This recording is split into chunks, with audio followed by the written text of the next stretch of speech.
The New York Knicks are expected to offer OKC a very, very big deal that would actually revolve around the Knicks receiving Chris Paul and the Oklahoma City Thunder receiving a package of multiple players and Julius Randle. What's going on, everyone, and welcome back to the channel. Today I've got some more NBA news to talk about with you guys. This time actually revolving around the New York Knicks and OKC and Chris Paul. So without further ado, let's get straight into it. So the current report is actually coming from Jonathan Marcy, I believe, with him actually saying that the New York Knicks are preparing to offer a trade centered around Julius Randle and Kevin Knox that would be shipped to OKC in a deal that would bring Chris Paul to New York. So I think this is a very, very good move by the Knicks. You know, I've spoke about it before, that I think they really do need to go out and get a veteran, you know, near all-star type of caliber player, point guard for the team. There's been too many years now since the Knicks haven't had, you know, a decent point guard. I mean, they had like half a season really of Jeremy Lin, I think up to a season of Derrick Rose, and that's really all they've had in the last 10 years. I feel like, you know, none of these young players are ever going to develop unless they get a nice point guard, and we've seen what Chris Paul's been able to do with OKC and Shai Gilgeous-Alexander and the young core over there. I mean, they were able to build a young core, a really nice young core, while making the playoffs. I definitely feel like Chris Paul could come to New York and do a very, very similar thing with RJ Barrett and Mitch Robinson. It's pretty clear to see that if RJ Barrett gets Chris Paul, he's going to, you know, double his production on what he did in his rookie season. I mean, yes, he will improve, but if he does get Chris Paul, he will improve much more, I feel like, if he didn't have Paul on the team. I feel like RJ Barrett could definitely have a really nice, second season, very similar to how Shai Gilgeous-Alexander did have one. And I feel like that's just the benefits of having Chris Paul. You know, if they were able to have Chris Paul, not only does RJ Barrett improve, but, Frank Ntilikina would also be, he'd become that very, very nice role player, I genuinely believe. As Ntilikina's not a scorer, he's a very, very good defender. And if he could play the, shooting guard, he can even guard small forward too, it does look to seem. Then I definitely feel like, he would be a very nice player that the Knicks could have.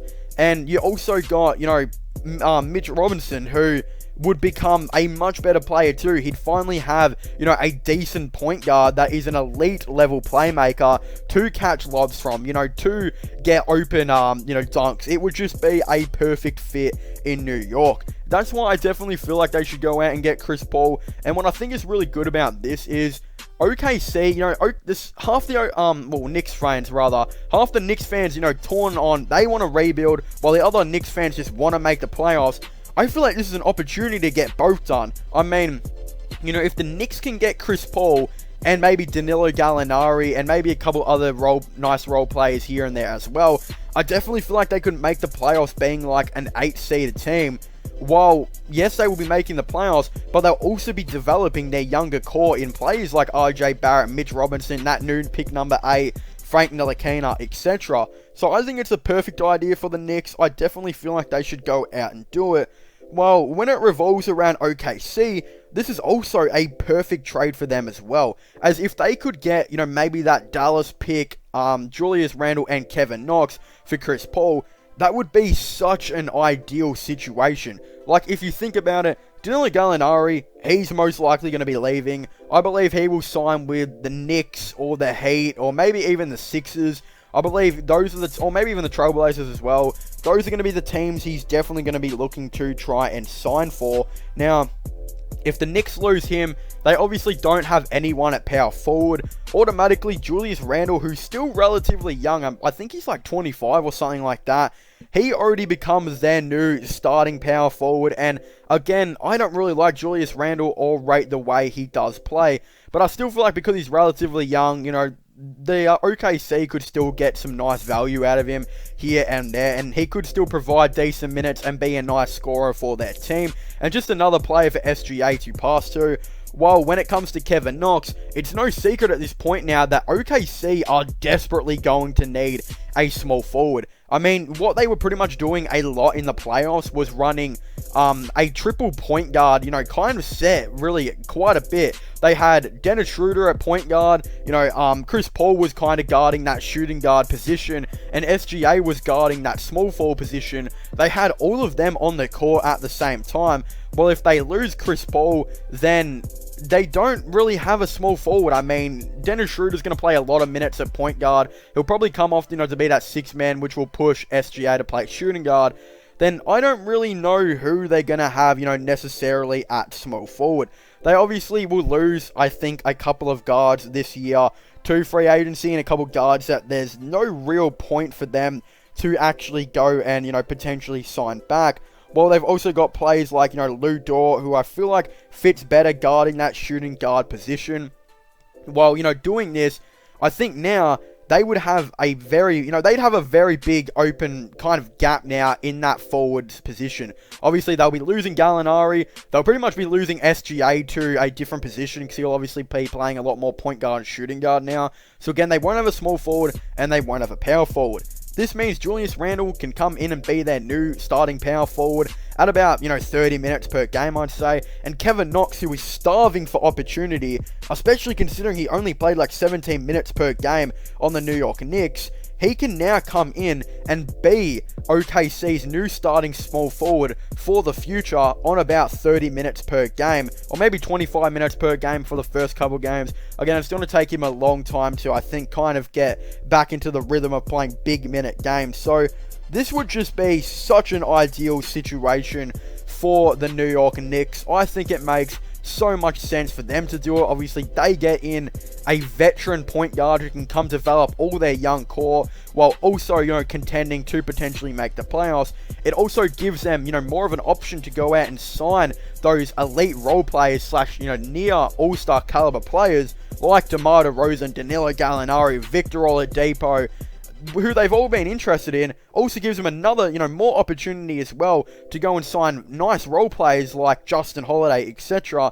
Because all these players are going to be, very, very attracted to the fact that they can now, potentially play with Chris Paul on a big market team while also contending for the playoffs and building up their young core. A lot of players will very, very much look at it, and I feel like this is just a perfect situation for New York, while also being a perfect situation for OKC. OKC, will still be able to contend while having all of those picks, so they'll still have a really nice young core, and they don't have to start a rebuild at all. Like, I mean, let's face it, those picks aren't going to be elite picks until a couple years away. So I feel like right now, it would be really nice, to still make the playoffs while also, keeping these picks and eventually drafting while they're continuing to do it. For example, if they have a team next season of SGA at point guard, I feel like it'd be Lou Dort at shooting guard, Kevin Knox at small forward, Julius Randle at power forward, and Steven Adams at center. While off the bench, they would have Dennis Schroeder, Nerlens Noel, potentially Mike Muscala, Darius Baisley, Terrence Ferguson. That is still a playoff team in the West, I feel like, and I feel like that would definitely, be up there as I feel like an 8 to 10th seed. I feel like that is still such a nice list, and they would still have, capabilities of going out and signing these nice players to go with it. And again, SGA is on the verge of becoming an all-star. Dennis Schroeder is, I don't believe he didn't win Sixth Man of the Year, but let's be real, that was such a rob. I feel like he's the Sixth Man of the Year in the NBA. Steven Adams is still a top 10 center. Julius Randle is still a really nice, serviceable power forward, and I feel like Kevin Knox will take a big leap at the new starting small forward. While again, they'd have Nerlens Noel, Mike Muscala, so many players off the bench. I would be surprised if that team wasn't contending for an 8th seed next season in the West as well. So again, it's perfect for both teams. I think it just makes a lot of sense, and I would be very surprised if a trade like this, didn't actually happen. But anyway, I want to thank you guys so much for watching this video. Make sure to leave a like and subscribe to the channel for all the latest NBA news and NBA content. But of course, don't forget to comment in the comment section down below. What are your thoughts and opinions on this? Do you guys think the New York Knicks and OKC should both be doing this deal? Again, I definitely would really like to know all of your thoughts and opinions on this all down below. But also don't forget to subscribe to my gaming channel channel and my IRL/vlogging channel. Definitely don't forget to check out my podcast as well if you haven't already. Links for them will all be in the description down below. But as I was saying, I want to thank you guys so much for watching. Make sure to leave a like, subscribe, and comment, and I'll see you guys next time. Goodbye.